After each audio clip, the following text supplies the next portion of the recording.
Hello,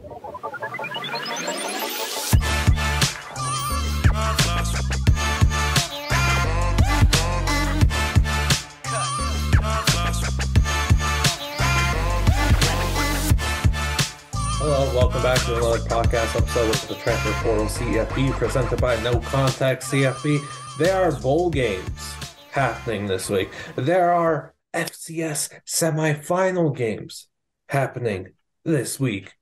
Transfer stuff. How much of that is there happening this week, Dylan? All of it. All of it. The All of entire it. the entire population of Cuba is currently in the transfer portal. I can report. See, this stuff is crazy. And we have so much to talk about. Please make sure to like and subscribe before you get into it. And of course, we've got to talk about the man, the myth, the legend, Coach Leach. Unfortunately, passed away this week, but left a legacy that is unmatched on this sport and impacted so many lives in positive ways. And we'll talk about some of our favorite moments from Coach Leach shortly. Yeah, I mean, hearing the news of his passing was really heartbreaking. Being someone who's followed, if you follow college football for the last 15 years, you know the impact that Mike Leach has had on the game, had on, the programs of Texas Tech, Washington State, Mississippi State, and beyond. He's been coaching for 35 plus years. His work in football definitely deserves to be highlighted when you think of Mike Leach and his impact on offenses and the air raid and all that good stuff. But the thing that's just so special about Mike Leach and will always be special about him is it's hard to describe, but it will kind of make sense if you know him that he takes his job seriously, but he doesn't take himself so seriously. Like every press conference you listen to with him is just free flowing. He's unapologetically himself. He's funny. He's definitely willing to help reporters, young reporters. I saw countless stories of reporters who were, sharing their stories of, Mike Leach helping them out.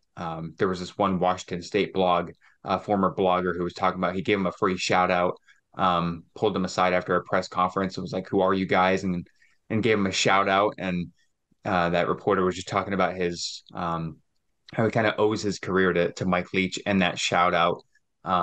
He was just a special guy. Any player that ever played for him can tell you that. Any coach that coached alongside him can tell you that. But he's a legend in his own right. I don't think there'll ever be another Mike Leach for as long as college football is on our screens. And it's just a huge, huge loss to the college football world. Yeah, and I mean, you speak to the impact that he's had on so many people. Just take a look at the famous Mike Leach coaching tree and like Dave Aranda, Neil Brown, Sonny Dykes, Josh Heupel, Dana Holgerson, Sonny Cumbie, Cliff Kingsbury, Seth Luttrell, Lincoln Riley, Ken Wilson, all head coaches that worked with Mike Leach. Robert and I, Bill Bedenbaugh, Alex Grinch, Brandon Jones, Eric Morris, Wes Welker, some more names that he's worked with. Like, this stuff is unbelievable. Just that impact that you could leave on another person, that like you were coaching, like you were his coach or he was on your staff, and like help propel them into this, mysterious waters, this ocean of the college football coaching world, which is so cutthroat and everything. But like seeing all these guys that he's helped succeed is wild. That's how many quality names is that he has directly impacted. Yeah, I mean, you think about, like, you see coaching trees all the time when you talk about coaches that have been coaching for a long time, but like you don't really think about the impact. You think about how long that list goes, and Lincoln Riley was pretty deep on that list, and we definitely regard him as one of the top head coaches in college football, one of the top recruiters. And Mike Leach has a huge, huge role in creating Lincoln Riley and helping build, Oklahoma and USC in the last few years. But yeah, I mean, speaking to, Mike Leach's expertise, like his teams throughout the years have always been must-watch football, because it always felt like no matter what day of the week it was, no matter what time zone he was in, you were always bound to see something on the field on offense that you had never seen before. And there's not a lot of coaches in football at any level that you can say that. And it's just, it just speaks to his innovation. It speaks to his aggressiveness. It speaks to his willingness to do whatever it takes to win, and to confuse your opponent and best your opponent. And Mike Leach was just a master at, you know, disguising looks and, using his personnel to the best of their abilities and understanding defenses and weaknesses. He was just a mastermind of offensive game planning and, strategy. And I feel like that deserves to be highlighted when you think of everything that Mike Leach brought to the game of football, which you could write a book, several books of everything that he brought to the game. And he's definitely left a mark on it, and that goes back to the coaching tree that he's left. So his legacy will live on with those coaches that he helped produce, in a sense. Yeah, I mean, must watch. Like the first thing that comes to mind for me is the Gardner Minshew era at Wazoo, and just Minshew mania, and how like the first thing you think of, and we'll share some of our favorite Leach moments, and this is one of them. Minshew putting the fake mustache on Mike Leach in a post game interview after it wins, like an all time classic. And Leach is just doing that interview. How many coaches in this spot would rip that thing off? Leach leaves a mustache on there that's like I don't even like it is not placed well at all. Gardner did a terrible job. Shame on you, Gardner. What was that? He does not have a future in like costume design or makeup or whatever. This mustache is like hanging diagonally.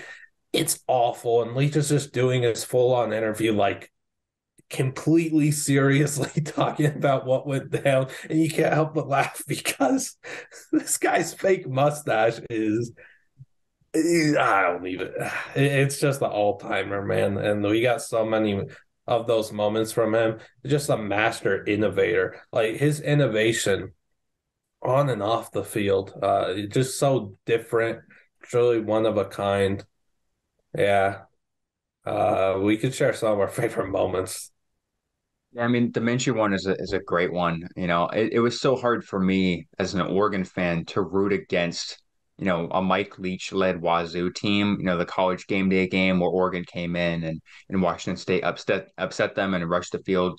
It's hard to root against any team that's led by Mike Leach, and obviously Gardner Minshew was kind of a phenomenon as well. But Mike Leach was, in interviews specifically, I just remember, I don't remember who the sideline reporter was for that game, but she was asking him about, the mustache and the Minshew mania, and he's like, "Well, I don't know why his mustache gets all the attention. We got a bunch of guys with mustaches on our team," which kind of just speaks to his, he doesn't like to single guys out. He likes to credit the whole team, even in Mhm. a goofy way about talking about mustaches. I still think the one that takes the cake for me is the Pac-12 mascots. Um, and really like that 2 minutes discussion, there's so many examples of Mike Leach just going on a tangent about really nothing that has to do with football, but he gives questions like that, silly unserious questions like that. It's like he answers it the same way he would about, who's your starting quarterback in the spring. He answers it with the same amount of detail and the same amount of care and attention. And it blows my mind that he's so open to, answering any question that anybody throws at him. Like Super rare. yeah, there's no, like, you couldn't ask Nick Saban a question like that. You wouldn't ask Dabo a question like that. And I get out people, here. Who is this guy? when Get him out here. the I reporters know that they can ask him questions like that, because he's so open to it. And so it's just this never ending cycle of, reporters getting what they want from Mike Leach. And there will never be a case where, you'll be disappointed asking Mike Leach a question. The one that I recently came across when I was making that thread on our Twitter of, the thread of him being a national treasure was when he was explaining, like the shovel pass. And he was going through all his Texas Tech quarterbacks that were doing it their own way or were doing it wrong or something like that. And he wasn't naming names, but he got up off the podium and was like showing how to how to throw the shovel pass. That was one of my favorites too. That was a But classic. I really wish I could have made it to a Pac-12 media days or an SEC media days when he was a coach, because you never know what you were going to get with Mike Leach at the podium. It's always must watch TV. I remember saying it before the Mississippi State Ole Miss game a couple weeks ago that I forget the football game. I could watch Mike Leach and Lane Kiffin talk for 3 hours and be just as satisfied, if not more. And Mm-hmm. that's who Mike Leach was, and his presence in front of reporters and in front of cameras will never be forgotten. Like that's always what people are going to remember about him. There's only a couple coaches who are just iconic like that when they have a microphone in front of their face, and I feel like there was nobody better than in my lifetime than Mike Leach with that. Yeah, like I don't. I mean, Alyssa Lang like talking to Mike Leach about her upcoming, marriage with friend of the portal, Trevor Sikkema, and Leach is like, elope, elope. You have to elope. Trust me. The best thing that you could do is elope. And poor Sikkema's probably just watching. He probably wasn't even watching. He was probably watching. Just saw the clip that comes up on Twitter. He's like, did Mike Leach just tell me I need to elope? Did he just tell my wife what is going on?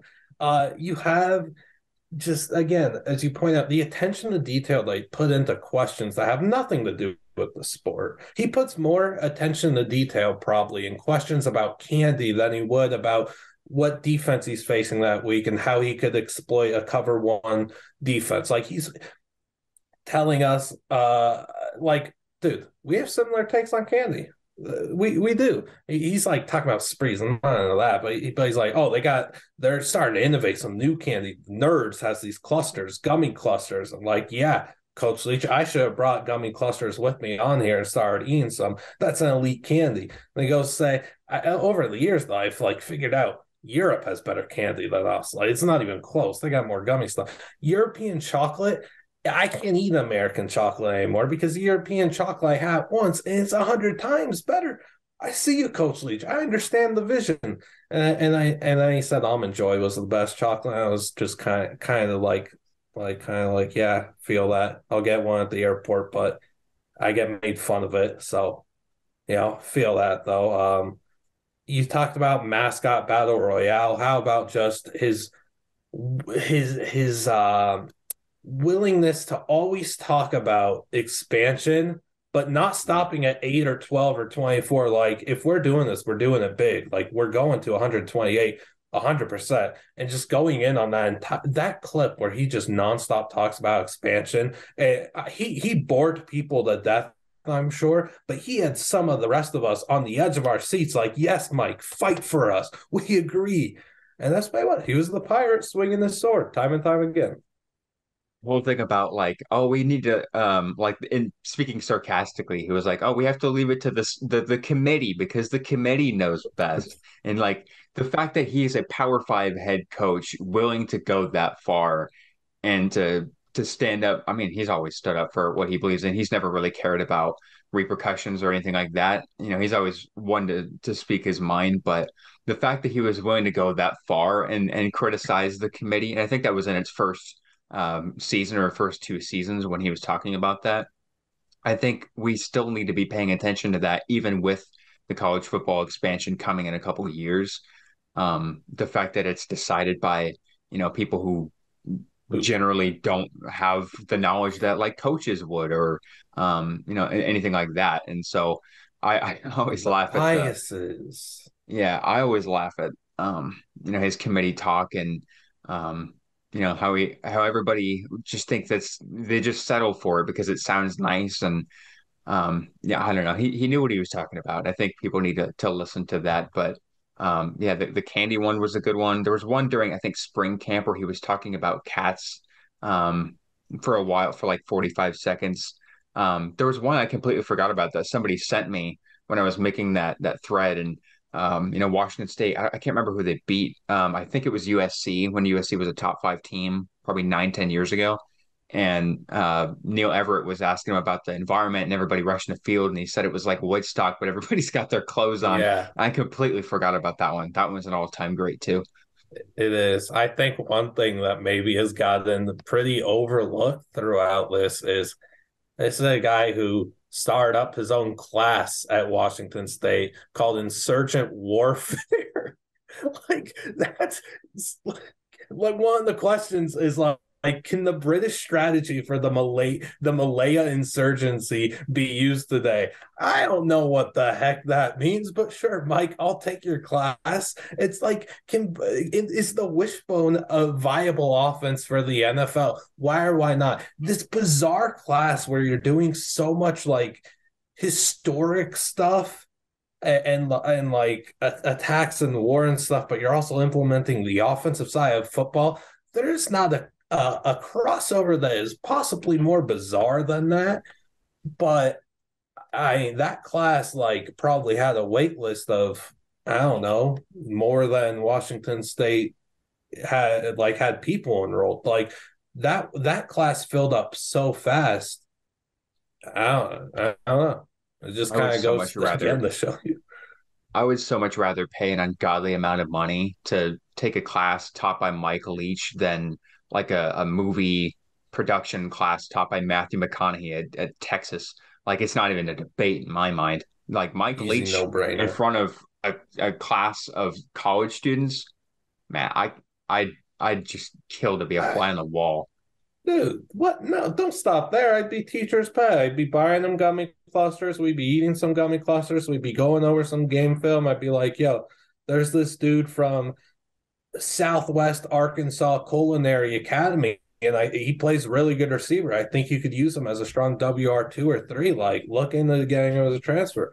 We'd be having the time of our lives. I wouldn't really be focusing on the whole British invasion warfare thing, but the other stuff I'm with it. Heard about mascots for 3 hours straight. Hey, we could talk about Willie Wildcat. That guy stinks. My favorite part of it was how he talked absolutely zero about the Husky in true Wazoo fashion, and also Mm-mm. it's a Husky when you compare it to Bruins It's a and furry. yes, I didn't go that far, but he's just like no chance. That's all he said about the Husky. I was like, yes, you speak my language. Yeah, I think that's a good place for us to end that and move on. But please, in the comments below or on Twitter, like tweet us your favorite Mike Leach memories because there's I don't know 16,000 more that we could have talked about. We could have been here, done a 72-hour stream just talking about Mike Leach and some of the best possible. I don't know. He was so good for college football in so many ways, and it was we got to appreciate and cherish that we were able to be right in the thick of the Mike Leach era in college football. Not many people are going to be able to remember and just go through what we were able to and see what he did.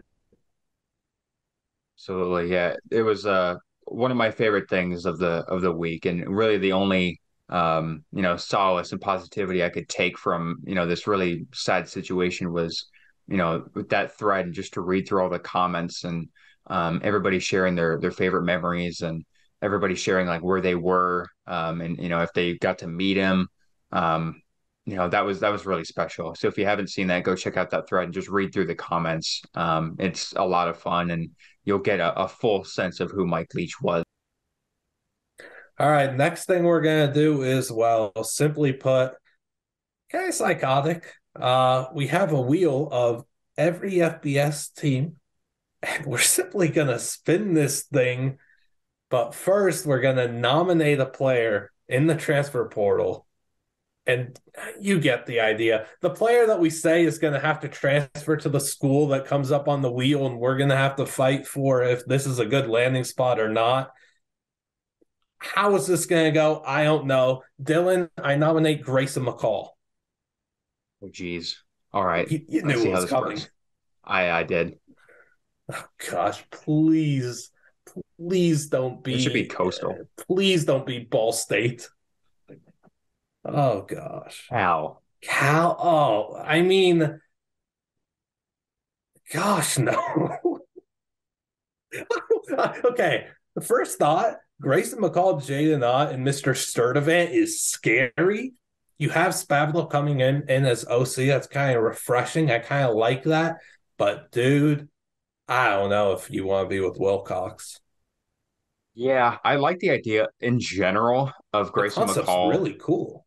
in the Pac-12, but like I don't because Jack Plummer was able to do some pretty good things. With a kind of an interesting situation with some unproven guys on offense. And Jaden, I hope he doesn't enter the portal because if he does, Cal's done. Like Cal's going to be even worse. Um, but this is not that would not be a good business move at all for Grayson McCall. Let's just put it that way. Nope. All right, You guys my close call. it. Don't remove it because Cal Oh yeah, still yeah. needs to be in the portal for these. They still need a shot at these other guys. Who you got coming up? Um, let's see. I'm gonna go with Mr. Luke Altmaier, Ole Miss guy. This is kind of an Oh, interesting one. I'm really interested to see where he goes. Yeah, we're starting with quarterbacks. Mississippi State, maybe Florida, maybe Texas State. Air Or Force. what is this? Air Force? Not quite. Eh. I, yeah, you don't know. Is Altmaier into like the whole military thing? How good is he at handoffs? I guess that's one thing we gotta figure out. Oh man, let's go with Antavius Lane, safety from Georgia State, ball hawk. Dude, I feel like I reported that one a little early because his name just popped back up on Twitter again. So he has I this was like, did I jump the gun on that? no, he has this weird thing where he has two Twitter accounts and he was tweeting his offers on the account that has like 200 followers. He's like, stop, don't follow me here. Go to my other account. Weird stuff. I don't know. Colorado State, heck no. You could do so much better than Colorado State. We saw a literal, I forget who it was on Wyoming. He tells the teammate, dude, his teammate, his former Oh teammate, because yeah. they're both in the portal, posted a Colorado State offer, and this guy quotes it. He's like, dude, no, like I love you, bro, but no, I ain't letting you go to that mess.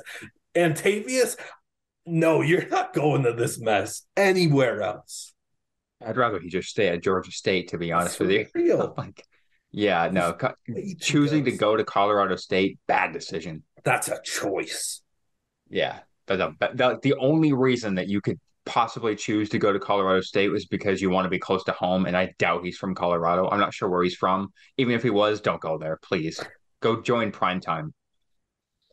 That's enough of that. That's garbage. Um, let's go with JoJo Earl, Alabama receiver. I know he's getting crystal balled to TCU, so we'll Oh, see what really? the wheel thinks. Yeah, Can we get like a good landing spot here, like a good team? not one from the Mountain West, please. Well, he could be Joining UC Christian Leary. fast. Yeah, joining Christian Leary, who just went from Alabama to UCF too. Maybe the wheel knows something here. Maybe. I mean, it's not. You're saying TCU as crystal ball. That sounds real fun, but hey, this could have gone worse. You saw some of the last three landing spots. UCF seems like a really fun spot for Mr. Earl. Yeah, I mean, like I just said, Christian Leary's going there. They got John Rice Plumlee coming back. They need more playmakers with Ryan O'Keefe headed out through the portal as well. Yeah, I like this fit. I Yeah. can't believe we actually found one that I like. All right, let's go with Fentrell Cypress the second. Anywhere but Virginia, please. UVA Please not shutdown Virginia Tech. corner is going to Cincy. Uh, nah, we're not talking. Satterfield. Yeah, we're not talking about the same defensive pedigree that there was when Fickle was there. This ain't the same. These ain't gonna be the same guys that helped develop Kobe and Sauce Gardner. Heck no to this. I'm not with this at all. Well, I mean, for Cincinnati, I do think they need to keep getting dogs in the secondary if they want to compete in the Big 12. Mm-hmm. No Like brainer for they're Cincy. yeah, for Cincy, yeah, this is a guy that you should be after, for sure. But for him, he probably is not going to be turned into, a Sauce Gardner or a Kobe Bryant. Is Arquan was he a senior? He's headed out, right? I believe Arquan is gone. It could be incorrect. Yeah. So this could be a good fit for Cincinnati entering the Big 12, but for Fentrell, I think there's probably a better A NFL lot of option better for him. spots. Yeah. But I Uh, don't I don't hate it. Yeah, Arcon was a senior. I'm not sure if he has eligibility left because of COVID or whatever, but Got you, got you. Um, this guy's taken some visits. I believe USC is the top one so far, but let's go Tony Grimes from North Carolina. okay, okay. It's Tony gonna Grimes, land okay. I'm gonna guess the next one. you are a Fresno State Fresno Bulldog. State. A lot of Mountain West representation. Yeah, the wheels got a bias here. But here's the thing, though. There's no reason for Tony Grimes to go to Fresno State, but Fresno State is in some need of defensive backs because Evan Williams is graduating. Amani Pate was a guy that was a contributor in 2021. He transferred. Kale Sanders Jr. transferred to SMU. They need some guys in the secondary. Tony Grimes is probably not in their wheelhouse, though. Mhm. Sad to I say. want Joshua Simon, tight end, Western Kentucky. I think he's been super underutilized there. I think this is a NFL tight end freak athlete, and this wheel is going to land on Oklahoma State. Ooh, they've been killing it in the portal. Oh, quite the opposite. Wisconsin. Ironically, where I had Kyle Morlock in our predictions article, where I had that freak tight end from Shorter going. I'm sorry, Josh. This tight end spot, Wisconsin is occupied, and I don't think it fits you that well. I think that there's a lot of better fits out there for you to utilize your athletic just freakishness and pure speed and elite agility. I'd go somewhere else where you could really I don't know.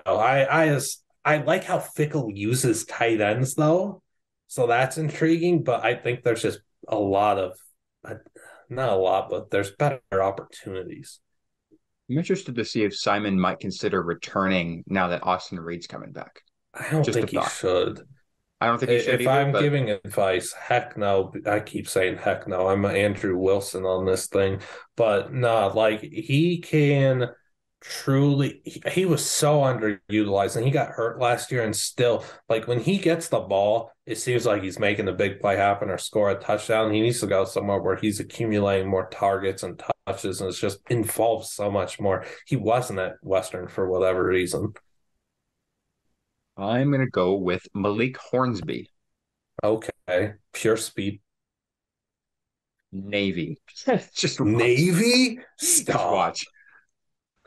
Army. Maybe something gross. SMU. Okay. If Preston Stone wasn't there, I would say yes so quickly. I mean, a quarterback battle between Preston Stone and Malik Hornsby would be fun. Break my heart, it would. Are you a Preston Stone guy? Yes. When he returns Yeah. from this broken collarbone, it is over. I don't think this is too out of the question though, because SMU has been taking everybody Yeah. in the transfer portal right now. Like I think they're up to 9 or 10 guys in the portal right now that they've acquired Mm-hmm. in the last week. The So U to SMU. true. That Pony yeah, Express is quarterback's back. probably yeah, quarterback's probably not one of their priorities, but who knows? Let's see. Let's see if we can get SMU again. Then I think they need a true Alpha WR1. Grant Dubose. I think this guy's NFL written all over him. Super physical, elite after the catch, makes incredible grabs all the time. I'd love to see SMU here, but it's probably going to be like James Madison. Oh, Next, yeah, no comment. That Mountain West would is be, all over this. dude, Mountain West bias on this wheel. What is What going on, is man? happening? Um, Oh no. let's see. Let's try to find. Oh, here's a guy that deserves getting shouted out. How about Shunderick Powell, Ooh, North Alabama running back, one of the top running backs in the FCS. 5'7", but runs way harder than anyone else. You wouldn't know it by watching this kid. Oh, Wisconsin again. Again? Hey, I'm for it. I mean, he probably won't get touches with Braylon Allen coming back. Garendo entered the portal, so they might be in needs of some depth. I'm not sure what the recruiting class looks like, but maybe he could carve out a RB3 role in Madison. I don't know. Perhaps. Definitely It'd be a good spots where he'd business be move. utilized a whole lot more. Yeah. But in the Big Ten, Oh, Shonderick Powell, that would be one heck of a jump from North Alabama to Wisconsin. indeed. Darren Ray, Tulsa. Mm. Super talented DB. Low key, one of the hottest names in the portal. Dylan had him on his most underrated guys in the portal. Expect to see Florida State pop up here. Maryland? Sure. I see no issues with it. Yeah, I mean, Tulsa's had some really good defenders popping in the portal. Justin Wright was one of the more productive linebackers. He went to Oklahoma State. Yeah, Ray is a dog. I really like his size.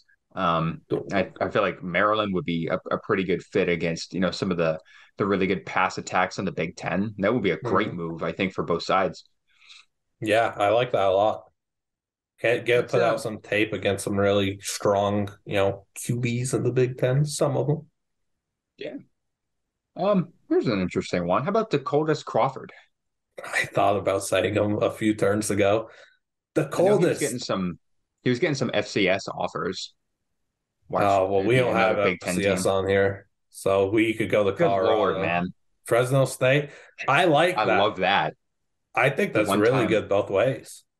the one time Mountain West actually makes sense here. Yeah, Fresno State, I'm all for that. I don't really know what their quarterback situation is going to look like next year Me with neither. Hayner graduating, going to the draft. I'm not a big fan of Logan Fife. Maybe they shoot for a portal guy here, but at receiver, yeah, this would be a phenomenal fit. They always pump out really good receivers. Dude, I'm blanking on his name. My next one is gonna be Daquan Felton from Norfolk State wide receiver. I'm blanking on his name. The quarterback at Fresno, you could spin the quarterback at Fresno State. Dang, I can't think of his name. He's third string. I think he's a lefty. I actually really like him. Where's Daquan going? VT? Virginia No, Tech. no. Not Can I without Vaco. veto this and just go again? Yeah, go for Jalen it. Henderson, that's his name. Young quarterback at Oh yeah, Fresno yeah. State. I like what he might be able to bring to the table, but he ain't getting like if Fife was getting in there over him, not promising. They'll need to hit up the quarterback in the portal. The respin for Daquan Felton. You're vetoing Georgia, vetoing Virginia Tech and going to Utah. Good. Yeah. They could use some playmakers at receiver. Yeah, I think Felton, with Armstrong off the board, I think now Felton rises up as probably the top project at receiver. This is a Norfolk State transfer that you could really develop. 6'4", all around game. Just didn't have the production that you'd like, but it's because of where he was playing. If you get him on the scene, help develop him a little more, he's got the all around game, the juice, the strength, elite contorter of the body. Daquan Felton could be an absolute menace. You just don't know it yet. Send him to Utah. I'm signing the NIL deals for him. Well, speaking of Pac-12, I'm going to go with a linebacker by the name of Justin Flo, former linebacker at University of Oregon. Yes, Uh, sir. Very physical linebacker, but a little reckless at times. I want to see where he can kind of put it all together at his next stop. I was a couple too I soon. don't, I don't think he's a Navy fella. No, if I had to guess, that's probably not a good fit for either side. I mean, they do have physical defenses sometimes. No, probably not a good fit for him. I'm gonna veto this and go again. Yes, you're one veto. All right, Justin Flo, you're not a Army, Navy guy. Maybe an Army. Yeah, maybe an Army guy. Mountain West, here we come. Tulane. That'd be a big step down, I think, for Justin, just because he just seems like a Power Five, probably SEC kind of guy. Um, Athlete. yeah, he's an athlete, probably part of the family at Mountain Mm. Rouge, maybe. Went to Uh, the wrong Louisiana school, but it's okay. yeah, I don't hate that, but not gonna happen. I want to go back to the quarterback for my next two. I want to go with Devin Leary first. Basic. Yeah, I'm sorry. The next one, not so basic.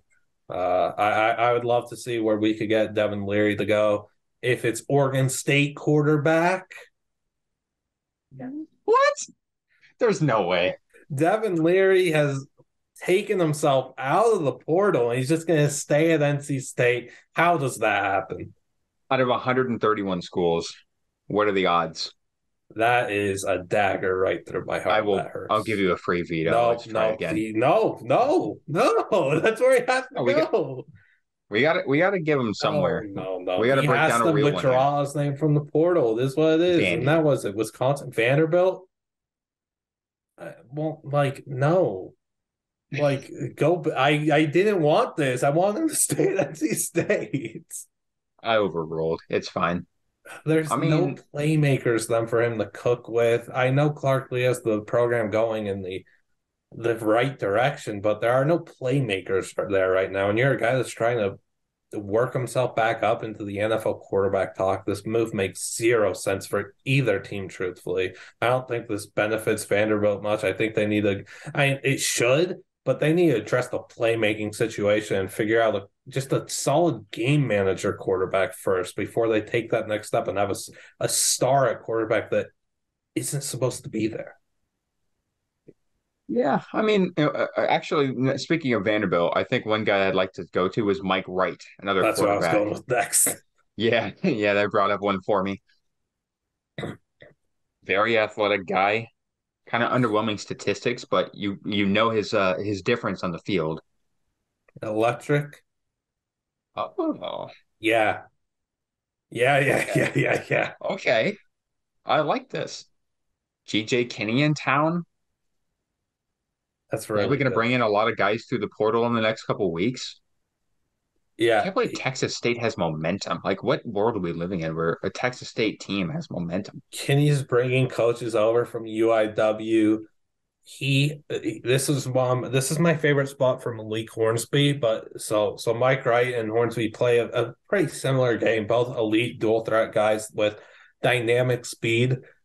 GJ Kinney offenses allow the quarterback to use his legs in such a dominant way. Look at what Lindsey Sky's been able to do.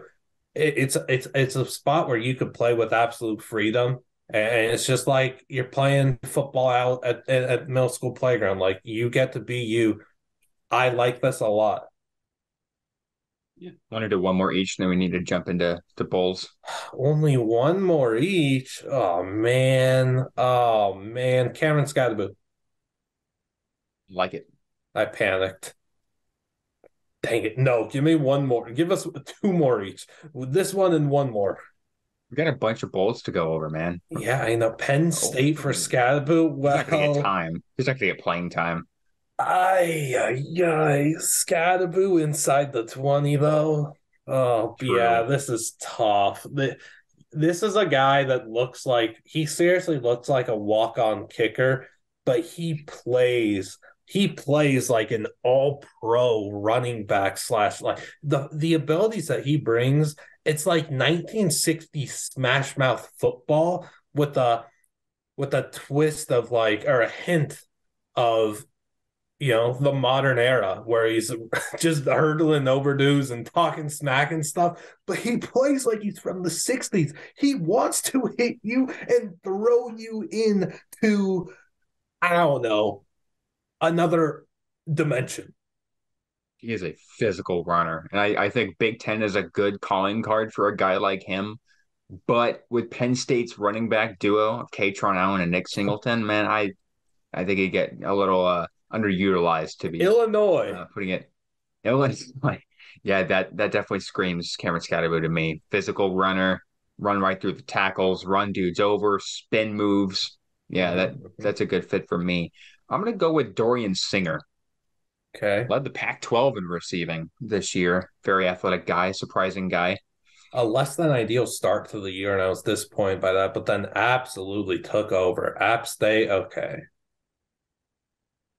That'd be a big step down for him. I mean, well, Say the here's least.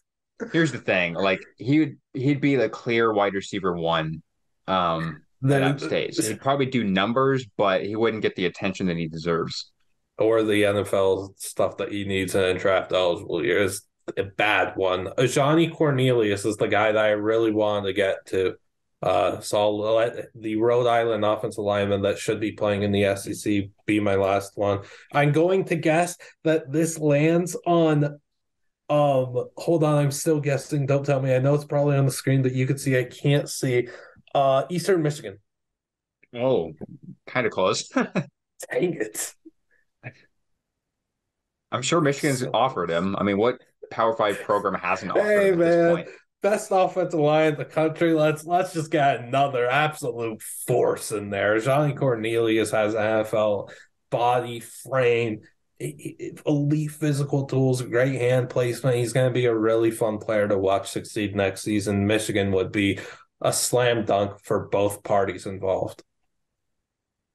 I'm gonna throw kind of an interesting one here. I know we've done a bunch of quarterbacks and we did it the last time we were talking about stuff like this, but I'm gonna throw an interesting one out here. Brennan Armstrong. I mentioned Oklahoma State when we were talking about him, and it sounds like they're gonna get a visit out of him. So we'll see if Oklahoma State lands him with Spencer Sanders in the portal, and we don't want Okay, nepotism next South season. So we'll Florida. see. All Silence right. is deafening. All right. I Uh, mean, Aiden O'Connell's done, right? He was a senior. he's got to be done. He's been there since forever, since George Yeah. Washington started his presidency. I mean, they always have playmakers on offense. Devin Mockabee is going to be there Yeah, for but the with foreseeable Braum out, future. like no, Yeah. and Yeah, they have a no. defensive minded head coach now. Probably not. I don't Oh, know, this man. makes me want to do one more. All right, I'll give you the last one. Oluwaseyi Omatosho, Edge, Nice. Wyoming. Nice. And this is not Dog. going to land on Wyoming. This is not. This is landing on Kansas State to replace Felix. Kansas State, Kansas State, Kansas State. That's not Kansas State. Oh my Oh, goodness. how they get Dude, that why do you keep close picking all the twice? in-state? How did I get that close twice? Kansas. This is an excellent opportunity for both parties involved, though. This is another one of the few times that we've had it where both programs this makes ideal sense for. Kansas produced Dorrance Armstrong a few years ago. Let's produce another really talented edge rusher in Omatosho. This guy is a beast. A lot of untapped potential. Screams off the edge with absolute speed, wickedness, and force. I like this for both teams. Like this is a no-brainer.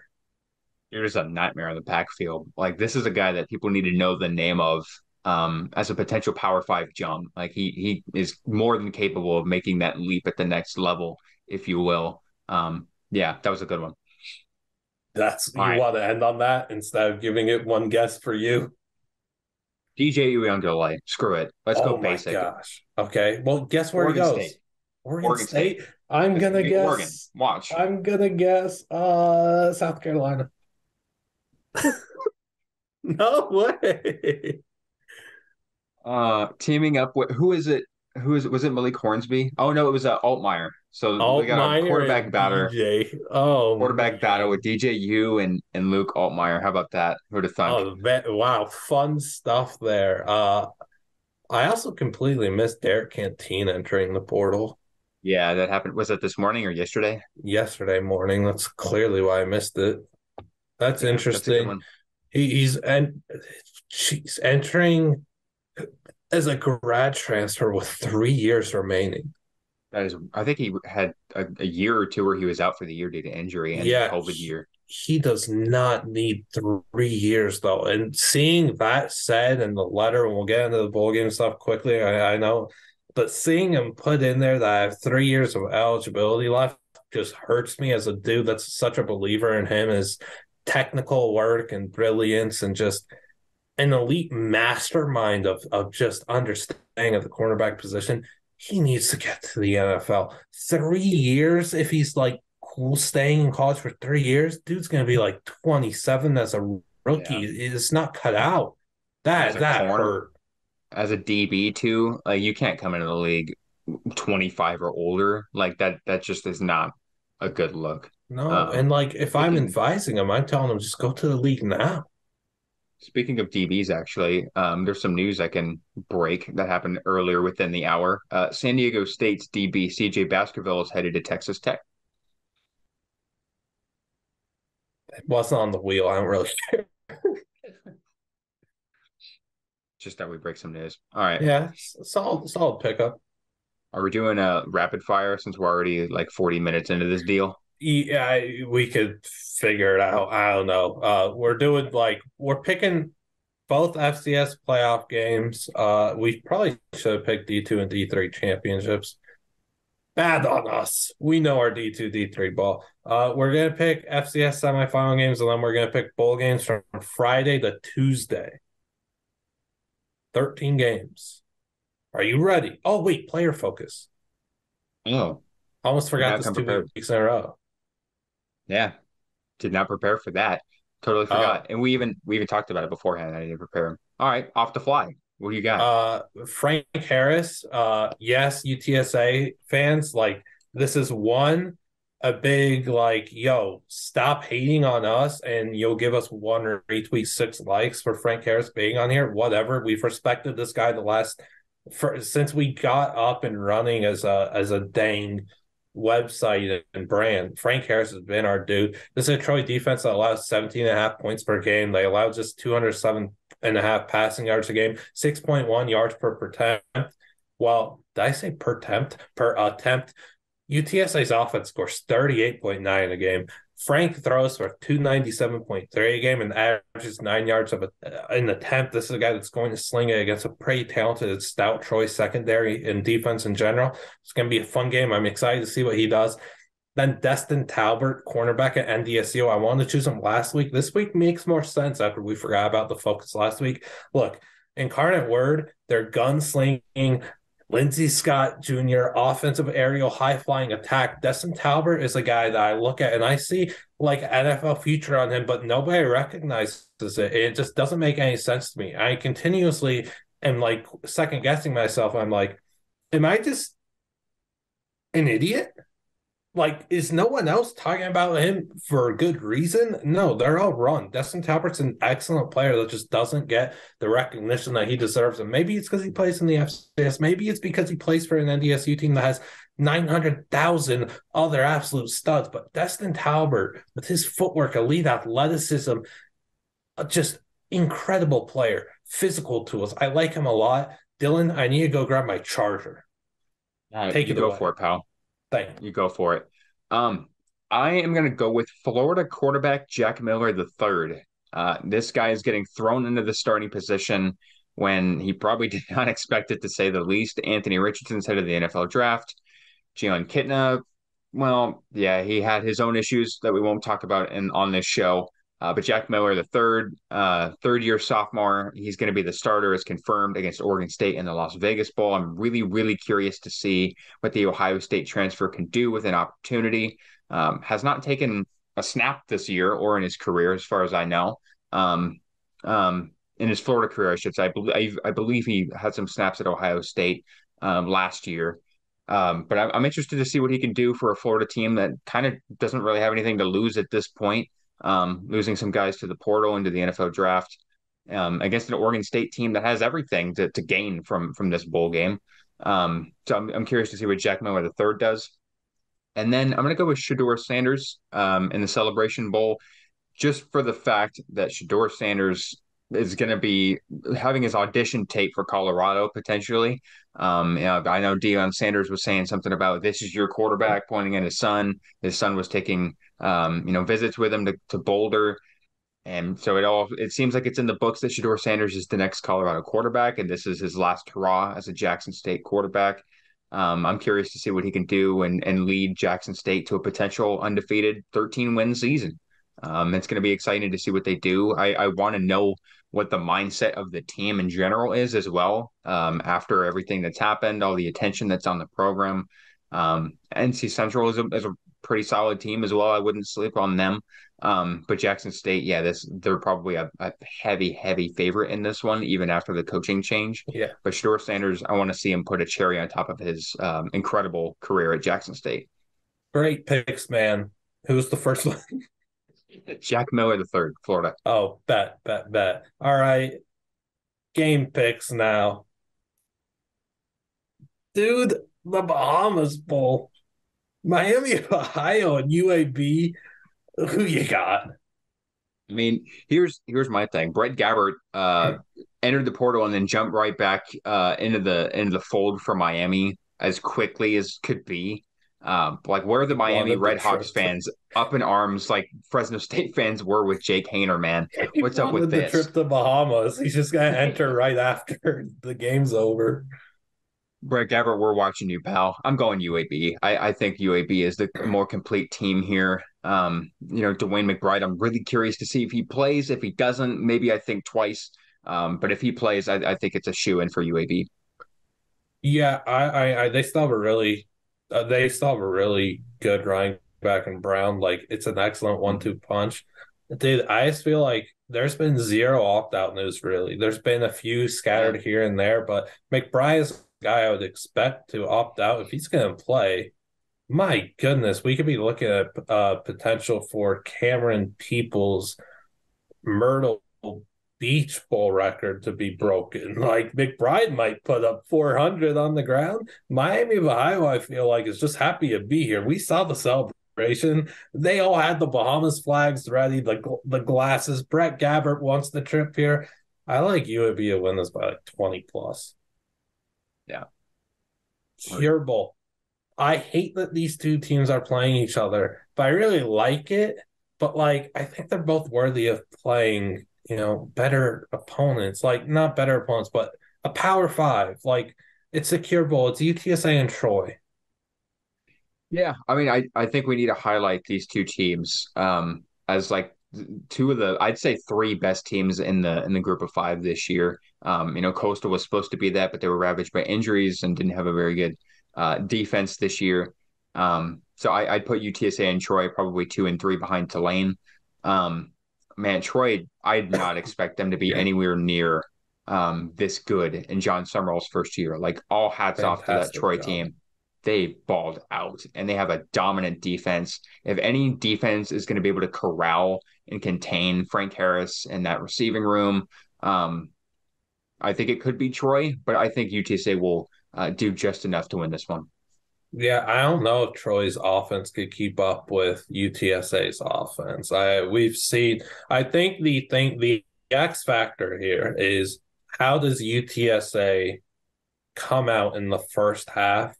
And it's the first three quarters, truthfully, because UTSA this and last year they love to do this thing where they let you feel like you're in the game, and then they rip your heart out in the fourth quarter with absolute heroics. And it's like, yo, you're too good. You're too good to be doing this over and over again. I get that it's fun, but UTSA is too good. Like I think UTSA is better than the 25th ranked team. I think they're better than Troy. I I think that truthfully, I think they beat Tulane if they play head to head. I think UTSA is the best group of five team in the country. They just never got the respect they deserve, and that comes in due part to the game that they lost to Houston that they should have won.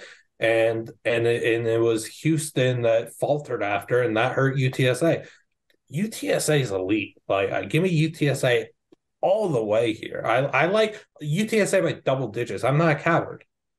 And Troy has been one of those teams too that has been kind of the cardiac kids in the fourth quarter too. We've seen it sometimes. They don't look like a complete team in the first half, first three quarters, and then they come alive in the fourth. Obviously, the Arkansas State game that was bound to happen because Arkansas State just turns into a JV middle school team in the fourth quarter.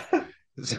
So I'm not putting too much weight into that, but Troy has shown that they're a fourth quarter team as well. So that fourth quarter, that Cure Bowl is going to be must watch TV. Mm-hmm. It's very, very important what the leader of this game, what lead that they could build going into the Mm-hmm. second half and the fourth. I also think, look, this game should not be at 12 Pacific on Friday. This has to be a night game. Like the bull scheduling, yes, classically I'm right here. The bull scheduling is terrible. I don't remember when it started where they wanted games starting at 5 a.m. Pacific and the next game and the only other game of the day starting at 7 a.m. Pacific. Like this is some garbage stuff. I think it's garbage that there's not many. I don't know, whatever, rant over. It's bad. Fenway Bowl, the Marcus. The what? I said the Marcus. I said the wrong Satterfield. The Scott Satterfield experience, the extravaganza, the celebration of Scott Satterfield, Cincy Louisville, in the Fenway Bowl. Cincy. I mean, I don't really. I've been pretty low on this Louisville team for most of the year. They don't really give me a reason to pick them over Cincinnati. Um, Give me the Bearcats.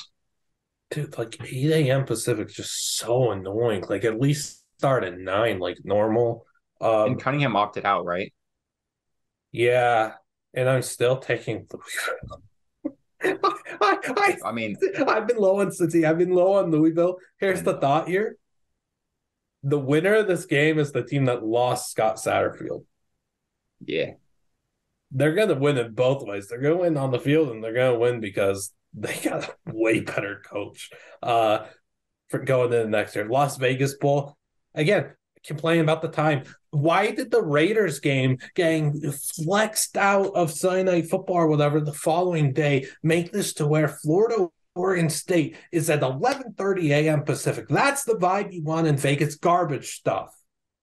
Yeah, I don't think Vegas people are going to be getting up that early for Florida Oregon State, a pretty ravaged Florida team that's, kind of scraps of what it was just a few weeks ago. Um, I like Oregon State, man. This team is on the come up, and I think they're gonna make a statement. I like them by double digits in this one. This is a really good Oregon State team, a very complete Oregon State team, which I cannot remember the last time I've said that Oregon State is complete from head to toe. Defense, they show up. Like this is a very well-rounded defensive team. Last year and the year before, we kind of saw it with the secondary coming into its own. The front seven was just not good. They were still giving up a lot of rushing yards up front, but now this is one of the best rushing defenses in the Pac-12, and I think they can slow down, a Florida offense that we don't really know what it's going to look like. I think Florida's really going to struggle on that side of the ball. I'm hyped to see Trevor Etienne for Florida. I think he's one of the brightest young stars in our sport. Damian Martinez is a stud for Oregon State, too. Excited to see Brandon Kipper and the rest of the offensive line, what Jack Coletto is going to bring to the table. I'm taking Oregon State. Now let's go NC Central, Jackson State, Celebration Bowl.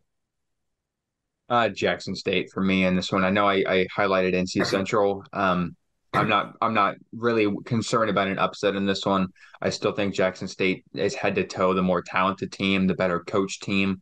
Shout out to Coach Taylor for getting the head coaching job. That's awesome. That's who Dion wanted, I believe. An in program guy, in house guy is exactly what they needed to keep the tradition going. And I think they get a great start to that new culture, if you will. And I think Jackson State wins this one handedly. I'm taking Jackson State too, but don't sleep on NC Central and some of the players that they've got. Davius Richards, a monster at quarterback. Jimmy Kimmel, LA Bowl, Wazoo, Fresno State. Do you want me to complain about the time? Because this should be a night game. Yeah, this is Like, this is a Pac-12 Mountain West after dark game. This should be like a 7:45 p.m. game Pacific time. Like this yeah, just screams staying up till 11 to watch. Um, yeah, I don't know. Washington State is a weird one because their two top receivers left via the portal, Dejon Stribling and Donovan Ollie. So I'm curious to see if Cameron Ward could kind of lead the pack here. The rushing offense has not really been all that effective after the last couple weeks. Nakia Watson looked like he was going to be a guy to watch, maybe get 1,000 yards. I don't believe he got there. And it kind of tailored off after the first few weeks. So I want to see Cameron Ward really explode here if he's going to help them get this bowl win. But I just think Fresno State, they've lost guys in the portal too, but I still think they're the better team right now, the hotter team. They haven't lost in a long time. This is a really, really solid team that everybody completely forgot about when Haener was injured, and deservedly so, because they were not playing good football when Jake Haener and Evan Williams and all those guys were on the sideline. But this is a complete team now. I like Fresno State. I don't know where to go. I put Washington State in first. I changed it to Fresno State. I'm unsure. I think that this is a massive opportunity for both quarterbacks. Cam Ward could build so much momentum going into 2023. Jake Haener, why should the King lose? And it's like, dude, he can't lose his final game. No, So I have to not take after Fresno State. not after everything he's been through in the last He has to 2 years shut every alone. fan up that was hating him last year for being in the portal for 2 seconds. I'll take Fresno State. That game should still be at night. Like, I don't understand. Rice Southern Miss, Lending Tree Bowl. I think And no, Frank Gore this is Jr. goes not on off. ESPN Plus. I think Frank Gore Jr. is going to go off. He's been playing really well the last few weeks. He's the reason why Southern Miss is even in a bowl game, in my opinion. Give me Southern Miss. But shout out to Rice for making it to a bowl game. Yeah, I have no strong lean here. I think the spread being at 6 is ridiculous. I'd put this closer to a pick 'em. I'm just going to pick Rice because I feel like a 5-win team making the bowl game, you kind of just pick them to pick them because it feels like they're going to get so much disrespect for being here and stuff. So I'm going to take Rice truly for that. I still really like what Marcus Tuiasosopo brings to the offense. So I'll take food. New Mexico Bowl, SMU, BYU. Wow, what a war here. So the only reason why I'm picking BYU here is because I want to see Jaron Hall um, have a legacy game in his last game. I think SMU is the better team. I think their offense is going to do easy work against BYU's defense. This is the worst BYU defense I've probably ever seen. Um, I really think Jaron Hall and that offense are going to come alive in this game. They're going to go toe to toe with an SMU team, and they're going to get the ball last and score last. I like BYU in a really close one, but don't be surprised if SMU wins this one either, because that is a very good team. I believe Rashee Rice has entered the draft. Am I correct on that? Probably. I don't see any reason he should be playing in this game. Yeah, there's no reason. But I mean, he could put up stupid numbers against this BYU He defense could. that has He just could. been But he awful could all year also long. re-injure his toe. That is also true. What do you think the over-under in this game is? Probably somewhere in the 60s, I'd say. Let's see. It's Do you have, 64. yeah, I think it's I pretty, feel like that's too low.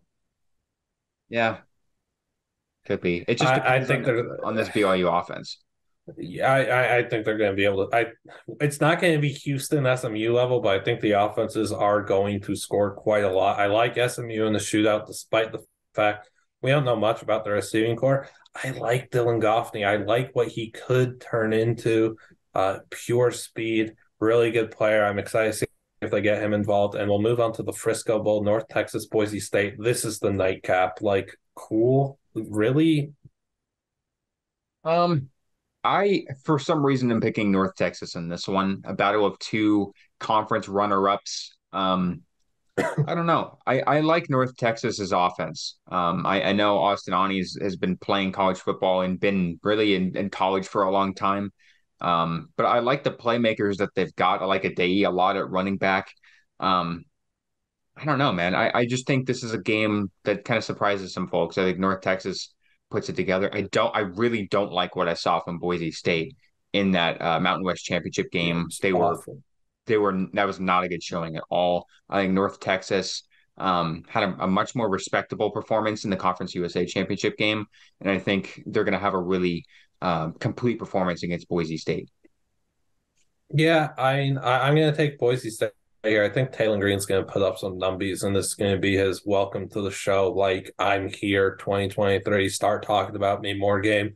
The throwing he needs to work on. I would talk more in depth about, but time is of the essence, and we've got to talk about the Myrtle Beach Bowl.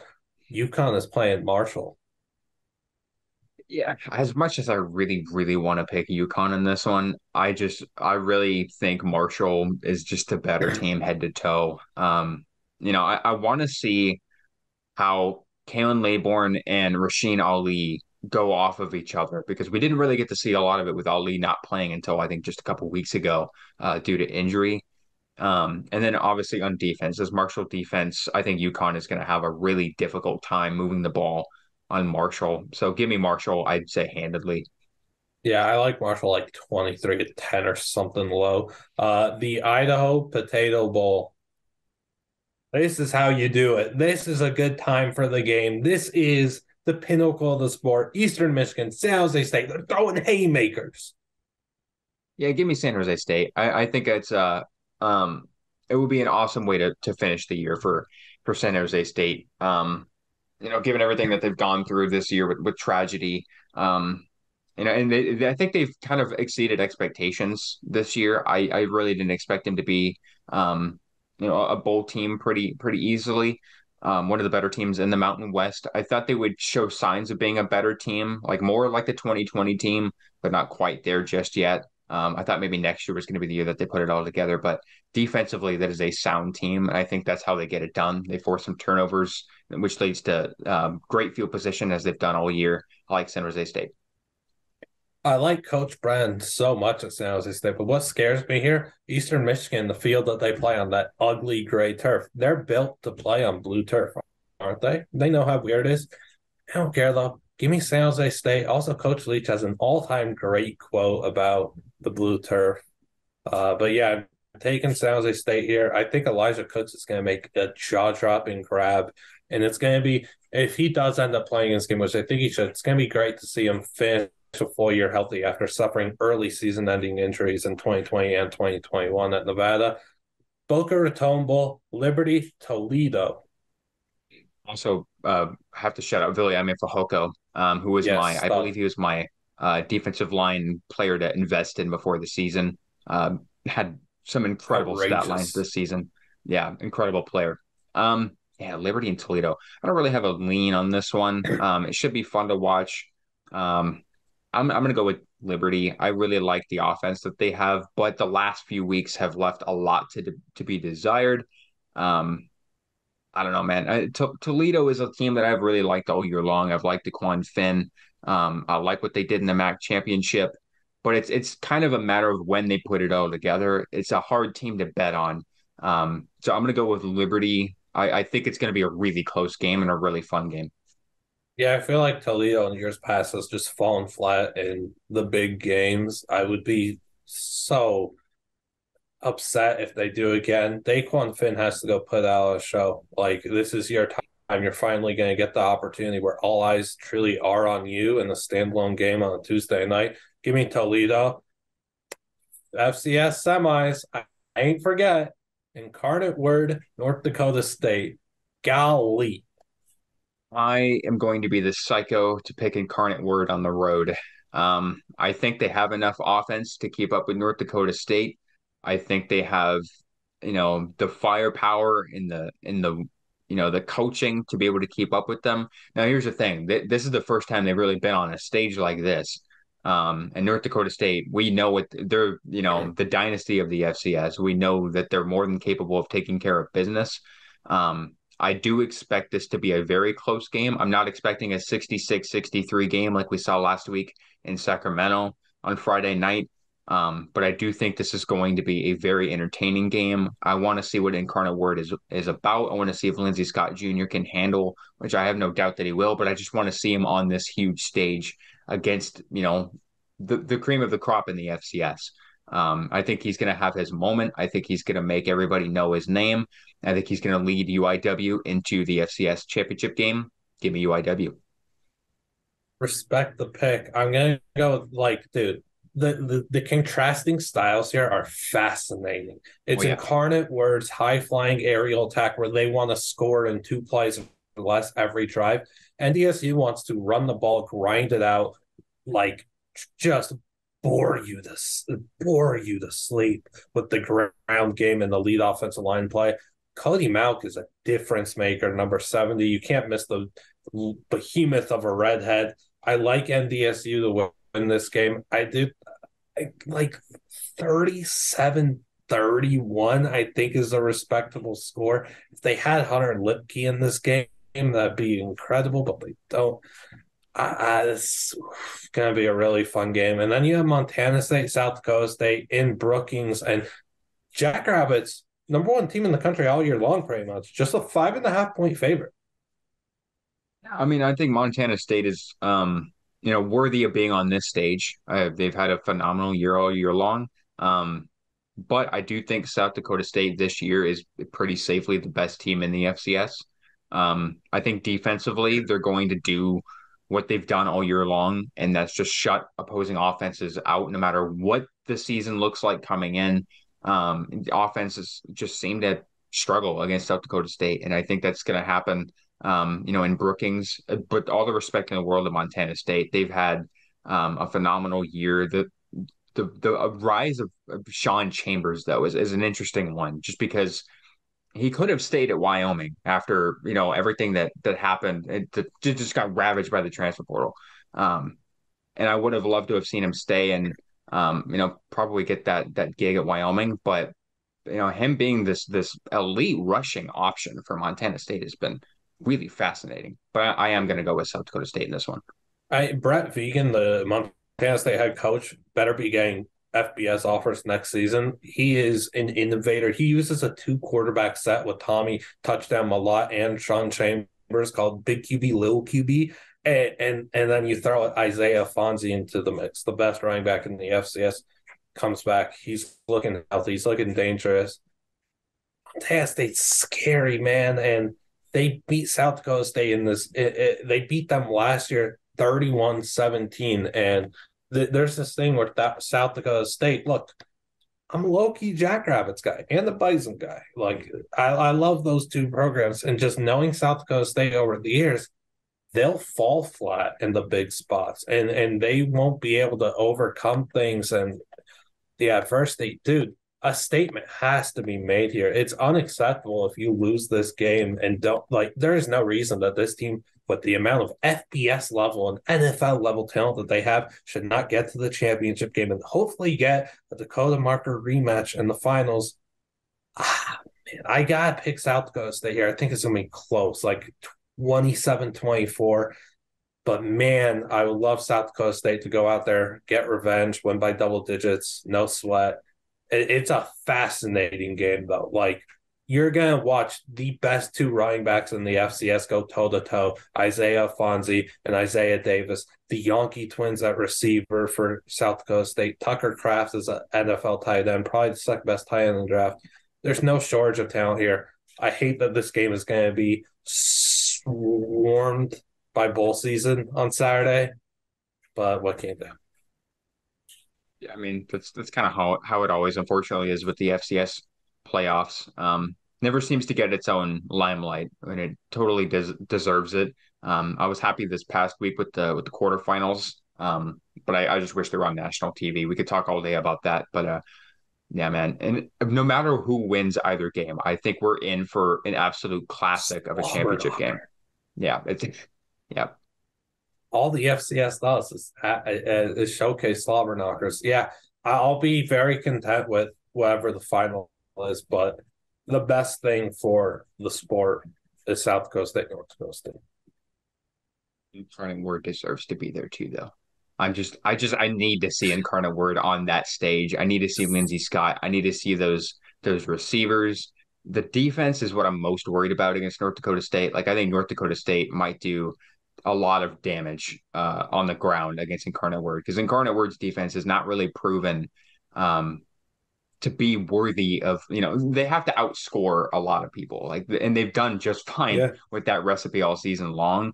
If it's going to fall short, it's going to fall short against North Dakota State. Like, that's just a team you can't mess around at. If they turn the ball over, it might be lights out for them. Hey, and there's other teams that deserve to be there too. Fordham, St. Thomas of Minnesota, the Thomas. I'm just saying. But yeah, that'll do it. NCAA rules. Okay. But we can talk about that for another show. Yes, the Cordon Bleu has a fair case as well. Florida A&M, a lot of teams. Yeah, that'll do it for us, though. Hope you enjoyed this episode. It went longer than it should have. That's on both of us for tangents and rants and stuff. Our bad. Please make sure to like and subscribe. We appreciate that a lot. And yeah, we'll see you next time. Hopefully my picks are halfway decent.